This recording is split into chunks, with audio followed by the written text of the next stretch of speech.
बिस्मिल्लाहिर्रहमानिर्रहीम। अस्सलाम वालेकुम dear student, here I am professor Sagheer Ahmad और आप लोग देख रहे हैं प्रोफेसर सग़ीर ज़ूलॉजी चैनल। और तमाम स्टूडेंट को फर्स्ट ईयर बायोलॉजी क्लासरूम में welcome. Dear student, last time हमारा मेजर टॉपिक चल रहा था लेवल्स ऑफ बायोलॉजिकल ऑर्गेनाइजेशन, यानी कि ज़िंदगी की तंजीम नौ किस तरीके से हुई, तो उनको डिफरेंट लेवल्स में क्लासीफाई किया था। वो तमाम लेवल्स एक एक करके हमने डिस्कस किए थे। आज फाइनल लेवल हम डिस्कस करेंगे इकोसिस्टम और बायोस्फीयर। इससे पहले सब एटॉमिक पार्टिकल्स से लेकर atomic level, molecular level, organelles level, cell level, tissue level, इसके साथ साथ हमने organ level, organ system, whole body की बात की जिसे इंडिविजुअल भी कहते हैं। फिर उसका नाम मल्टी सेलुलर बॉडी भी रखा। फिर इसका एक स्पेसिफिक नाम दे दिया स्पीशीज़। ये स्पीशीज़ जो कि मार्फोलॉजिकली सेम होती हैं, नंबर ऑफ़ क्रोमोसोम भी सेम होते हैं, इंटरब्रीड भी करते हैं और अपने ही जैसे फर्टाइल ऑफ स्प्रिंग प्रोड्यूस करते हैं। फिर उसके बाद जब इनकी आबादी बन गई तो पॉपुलेशन लेवल आ गया। फिर डिफरेंट पॉपुलेशन जब एक साथ रही तो कम्युनिटी फार्म हो गई। अब बात हमारी चलेगी जब कम्युनिटी फार्म हुई, जिस एरिया में फार्म हुई, यूजुअली उस एरिया का नाम क्या रख दिया, इकोसिस्टम। तो डियर स्टूडेंट, आइए हम अपने टॉपिक की तरफ चलते हैं, इकोसिस्टम। तो इकोसिस्टम किसे कहते हैं, इसका बेसिक कॉन्सेप्ट समझिएगा। इकोसिस्टम स्टार्ट करने से पहले वो स्टूडेंट जो आज न्यू जुड़े हुए हैं, चैनल को सब्सक्राइब भी कर लें, लाइक भी कर दें और प्लेलिस्ट में जाकर पिछले तमाम लेक्चर्स आप लोग देख सकते हैं, ताकि ये आने वाला जो न्यू ये लेक्चर है आपको आसानी से समझ में आ सके।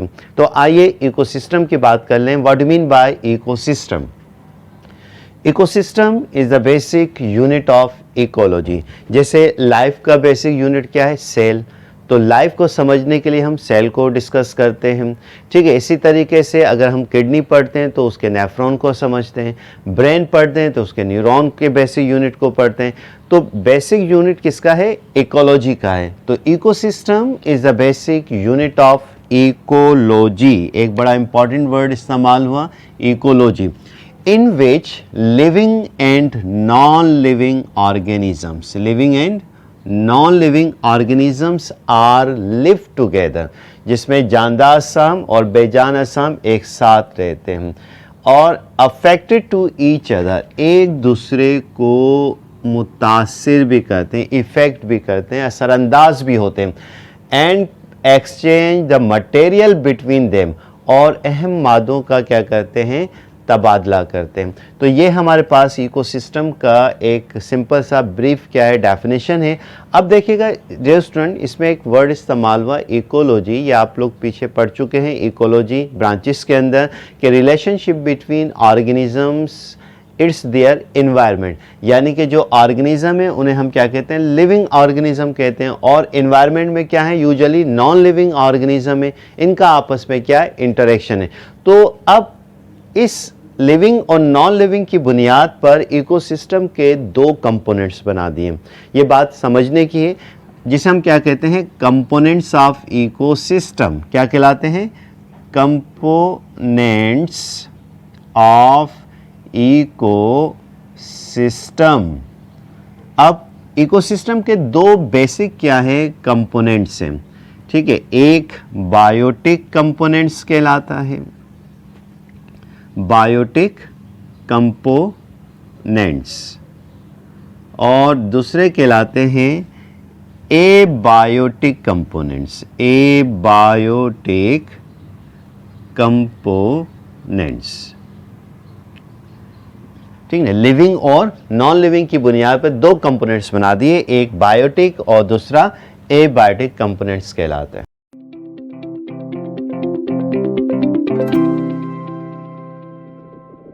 Biotic components, what mean by biotic component? जैसे नाम से जाहिर है, बायोटिक बेसिकली बायो से निकला है और बायो कहते हैं लाइफ को, ज़िंदगी को, और कंपोनेंट्स कहते हैं पार्ट्स को। तो बड़ी सिंपल सी डेफिनेशन है इसकी कि living parts of ecosystem, living parts of ecosystem are called biotic components, यानी कि living parts कहलाते हैं। ठीक है, अब इस living parts में कौन कौन से ग्रुप शामिल है? लिविंग पार्ट्स को जो बायोटिक कंपोनेंट्स हैं इकोसिस्टम, उनको 3 ग्रुप में डिवाइड कर दिया। एक कहलाते हैं प्रोड्यूसर्स, दूसरा ग्रुप कहलाता है इनका कंज्यूमर्स, बहुत इंपॉर्टेंट पॉइंट है। थर्ड इनका कहलाता है डीकम्पोजर्स, डीकम्पोजर्स यानी कि प्रोड्यूसर्स, कंज्यूमर और डीकम्पोजर्स ये बायोटिक कंपोनेंट्स कहलाते हैं, यानी कि इकोसिस्टम के लिविंग पार्ट्स कहलाते हैं। जैसे नाम से ज़रा प्रोड्यूसर्स, प्रोड्यूस करना, क्या प्रोड्यूस करते हैं? फूड प्रोड्यूस करते हैं, विच मीन्स दैट किस तरफ इशारा हो रहा है? प्लांट्स का। तो प्लांट्स जो हैं इकोसिस्टम के क्या कहलाते हैं? प्रोड्यूसर्स कहलाते हैं, और ये अपनी फूड खुद प्रिपेयर करते हैं by the help of photosynthesis. Second जो लिविंग पार्ट है कंज्यूमर्स, कंज्यूमर्स से मुराद इस तैयार शुदा ग़िज़ा को कंज्यूमर क्या करेंगे? यूटिलाइज करेंगे, विच मीन्स दैट किस तरफ इशारा हो रहा है? एनिमल्स के पास। और इकोसिस्टम के जितने भी कंज्यूमर्स हैं वो एनिमल्स कहलाते हैं। अब इस एनिमल्स को, कंज्यूमर्स को फीडिंग के लिहाज से भी डिफरेंट ग्रुप्स में क्लासिफाई कर दिया। प्राइमरी कंज्यूमर्स जो कि अपनी डायरेक्ट फूड प्लांट से हासिल करते हैं, सेकेंडरी कंज्यूमर्स जो प्लांट्स और एनिमल्स दोनों को ईट करते हैं, टर्शरी कंज्यूमर्स जो कि प्रीडेटर्स होते हैं, कार्निवोरस होते हैं, ओनली मीट पर गुजारा करते हैं। तो अब जो ग़िज़ा इकोसिस्टम में मौजूद होती है कंज्यूमर उनको यूटिलाइज करते हैं, चाहे वो प्लांट्स हों, चाहे एनिमल्स हों, चाहे दोनों चीज़ें हों। जब ये मर जाते हैं, इनकी डेथ हो जाती है, तो डिकम्पोजर्स उनको गलाते हैं, सड़ाते हैं और मिट्टी में मिला देते हैं। तो किसी भी इकोसिस्टम के डिकम्पोजर्स क्या होते हैं? बैक्टीरिया, बैक्टीरिया प्लस फंजाई, ये नॉर्मली क्या कहलाते हैं? डिकम्पोजर्स कहलाते हैं। तो ब्रॉडर लेवल है ऑर्गेनाइजेशन का इकोसिस्टम जो कि लिविंग और नॉन लिविंग पार्ट्स पर मुश्तमिल है। लिविंग को बायोटिक कंपोनेंट्स कह दिया, जिसमें 3 ग्रुप आ जाते हैं, प्रोड्यूसर्स यानी प्लांट्स, कंज्यूमर्स यानी एनिमल्स और डिकम्पोजर्स यानी कि बैक्टीरिया और फंजाई। जबकि ए बायोटिक कंपोनेंट, जैसे ए से मुराद है यहाँ पर absent, biotic you know very well, bio से निकला है जिसकी मायने होते हैं लाइफ, लाइफ क्या है? एब्सेंट है। और कंपोनेंट्स यानी कि पार्ट्स, तो इकोसिस्टम के वो पार्ट्स जिसमें लाइफ मौजूद नहीं होती क्या कहलाते हैं? एबायोटिक कंपोनेंट्स कहलाते हैं। यानी कि non living parts of ecosystem, non living parts of ecosystem, parts of ecosystem, ये क्या कहलाते हैं? हमारे पास एबायोटिक कंपोनेंट्स कहलाते हैं। अब कौन से एबायोटिक कंपोनेंट्स हैं? फॉर एग्जांपल, जैसे मिसाल के तौर पर लाइट है, ये एबायोटिक कंपोनेंट है। टेम्परेचर है, एबायोटिक कंपोनेंट है। ठीक है, एयर है, एबायोटिक कंपोनेंट है। वाटर है, एबायोटिक कंपोनेंट है। ठीक है, सॉइल है, एबायोटिक कंपोनेंट है। ह्यूमिडिटी है, एबायोटिक कंपोनेंट है, एक्सेट्रा बेशुमार हैं। ठीक है, ये सारे मिलकर क्या बनाते हैं? एबायोटिक कंपोनेंट जो कि एनवायरनमेंट पर मुश्तमिल होते हैं। अब बात चल रही है इकोसिस्टम, तो लिविंग भी हैं और नॉन लिविंग भी हैं। अब कॉन्सेप्ट देखिएगा, living, living parts, producers, consumer, animals और सॉरी डिकम्पोजर्स। नॉन लिविंग में जिनमें लाइफ मौजूद नहीं होती, लाइट, एयर, टेम्परेचर। अब ये करते हैं क्या है? Effected to each other. बड़ा इंपॉर्टेंट पॉइंट जो समझाने वाली बात है, इफेक्टेड टू ईच अदर, एक दूसरे को इफ़ेक्ट भी कर रहे होते हैं, असरअंदाज भी होते हैं। जब भी एबायोटिक कंपोनेंट में चेंजेस आएंगे उसका इफ़ेक्ट किसके ऊपर होगा? बायोटिक पार्ट्स पर होगा, यानी कि लिविंग पार्ट्स पर होगा, डायरेक्टली या इनडायरेक्टली तरीके से। फॉर एग्जांपल, अगर हम सिंपल कॉमन एग्जांपल लें, लाइट, मेन सोर्स क्या है लाइट का डियर स्टूडेंट? सन है। ठीक है, लाइट आ रही है, किसके ऊपर पड़ रही है? प्लांट्स के ऊपर पड़ रही है। लेट्स सपोज दैट कि ये हमारे पास क्या है? प्लांट है। ठीक है, और ये सॉइल है और ये प्लांट है। सोलर रेडिएशन चली, ठीक है, किसके ऊपर पड़ी? प्लांट्स के ऊपर पड़ी। डायरेक्ट या इनडायरेक्ट, ठीक है। अब प्लांट्स में क्या होता है, ग्रीन पिगमेंट पाया जाता है जिसे क्लोरोफिल कहते हैं, लाइट को क्या करते हैं, एब्जॉर्ब करते हैं, ठीक है।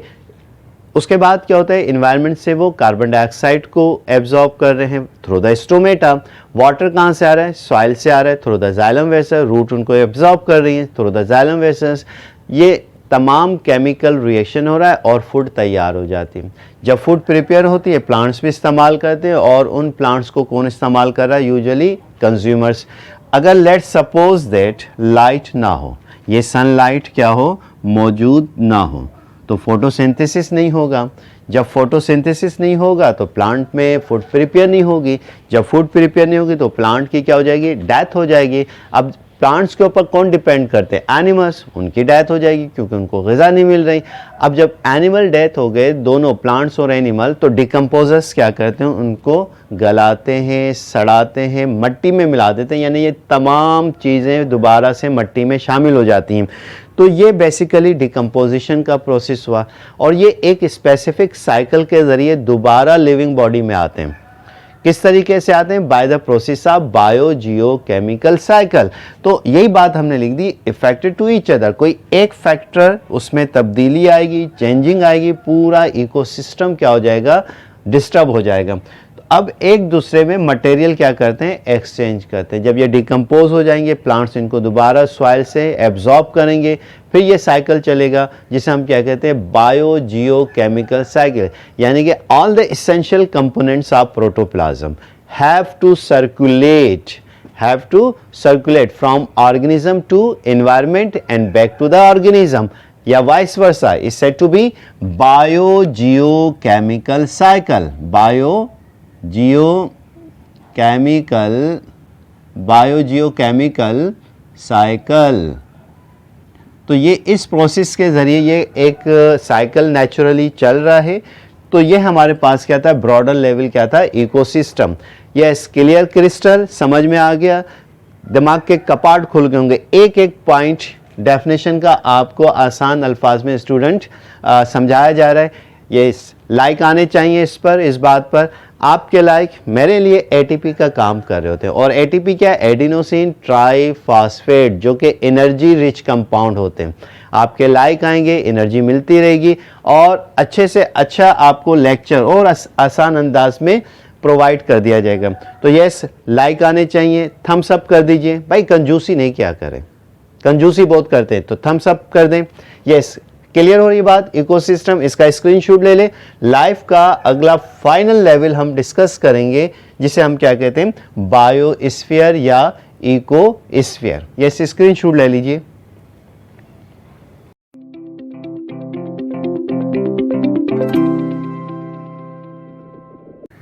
ये स्टूडेंट्स, लाइफ का एक और फाइनल लेवल जिसे हम क्या कहते हैं, बायोस्फीयर कहते हैं। तो आइए बायोस्फीयर को डिस्कस करते हैं। सबसे पहले इसकी बेसिक मीनिंग समझें कि बायोस्फीयर को बायोस्फीयर क्यों कहा जाता है। ये दो ग्रीक वर्ड हैं, first is bio and second sphere. Bio mean life and sphere mean circle, यानी कि लाइफ सर्कल। अब लाइफ सर्कल से क्या मुराद है कि विच मीन्स दैट कि ज़मीन का वो एरिया जहाँ तक लाइफ मौजूद है उसे हम क्या कहते हैं, बायोस्फीयर कहते हैं। बहुत सिंपल सी डेफिनेशन है, एन एरिया ऑफ अर्थ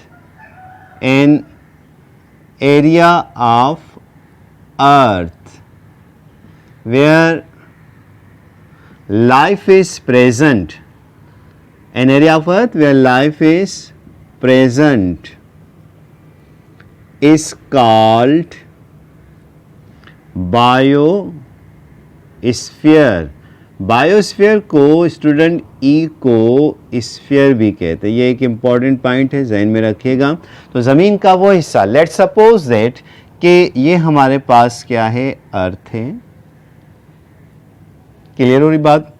ये ज़मीन का क्या है, सरफेस है। तो ज़मीन से ऊपर ये स्फीयर है, ठीक है। ज़मीन से ऊपर का जो एरिया है यहाँ तक लाइफ मौजूद है, ठीक है। ये यूजुअली जिसे एक सर्कल है जो कि ज़मीन से यूजुअली 6 किलोमीटर अबव है और ज़मीन के अंदर यूजुअली फ्यू फीट्स क्या है, लाइफ मौजूद है। तो an area of earth where life is present. अब इस अर्थ पर लिविंग भी हैं और नॉन लिविंग भी हैं, दोनों एक साथ रह रहे हैं। तो आपस में मिलकर ये क्या बनाते हैं, बायोस्फीयर। तो डियर स्टूडेंट, इस तरीके से लाइफ स्लोली ग्रेजुअली यानी कि सब एटॉमिक पार्टिकल से लेकर बायोस्फीयर तक क्या हुई, फैलती चली गई। ठीक है, अब इस बायोस्फीयर में इकोसिस्टम फिर आपस में मिलकर बायोम्स बनाते हैं, बायोम्स आपस मिलकर क्या कहते हैं कि रीजनल बायोम्स बनाते हैं और इस तरीके से डिफरेंट बायोम्स मिलकर एक बायोस्फीयर की क्या कर रहे हैं, फॉर्मेशन कर रहे हैं, इकोस्फीयर की। तो जहाँ पर लाइफ क्या है, मौजूद है। तो डियर स्टूडेंट, उम्मीद है कि ये लेवल्स ऑफ बायोलॉजिकल ऑर्गेनाइजेशन जो कि एक एवोल्यूशनरी पॉइंट ऑफ व्यू से इसको डिस्क्राइब किया है, ठीक है, तो समझ में आ गया होगा। अगर कोई बात फिर भी समझ में नहीं आए तो कमेंट सेक्शन में लिख दीजिएगा, उसका आंसर आपको मिल जाएगा। तो डियर स्टूडेंट, नेक्स्ट लेक्चर में, नेक्स्ट वीडियो में, नेक्स्ट लेक्चर के साथ हाजिर होंगे। तब तक के लिए अपने सर प्रोफेसर सगीर अहमद को इजाज़त दीजिए। खुश रहें, खुशियाँ बाँटें, खुश रहने की आदत बनाएं। तब तक के लिए अल्लाह हाफिज़।